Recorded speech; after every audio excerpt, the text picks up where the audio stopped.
Hello అందరికీ, మీది flop to hit recipe ఏంటో చెప్పండి. ఫ్లాప్ టు హిట్ ఏంటి అనుకుంటున్నారా?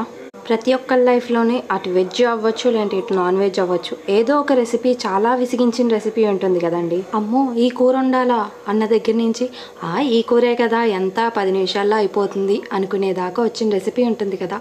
అదేంటో షేర్ చేసుకోండి. నా లైఫ్లో మాత్రం అలాంటి రెసిపీ వచ్చి చేపలే అండి.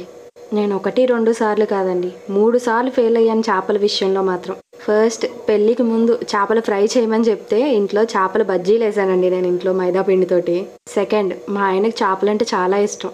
పెళ్ళైన 6 నెలలకు చేపల కూర వండమన్నారు. నేను వండిన చేపల కూర మేం కాదు కదా, కనీసం మా ఇంట్లో ఉన్న కుక్క కూడా ముట్టుకోలేదు.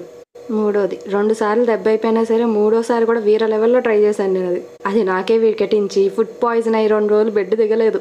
ఇలా అయితే కాదని చెప్పి మా నాన్నమ్మ దగ్గర నేర్చుకుని ఇప్పుడు పర్ఫెక్ట్గా చేయడం మొదలుపెట్టాను. అలాగే మీ రెసిపీని కూడా షేర్ చేసుకోండి. అలాగే నా ఛానల్ని కూడా సబ్స్క్రైబ్ చేసుకోండి ప్లీజ్.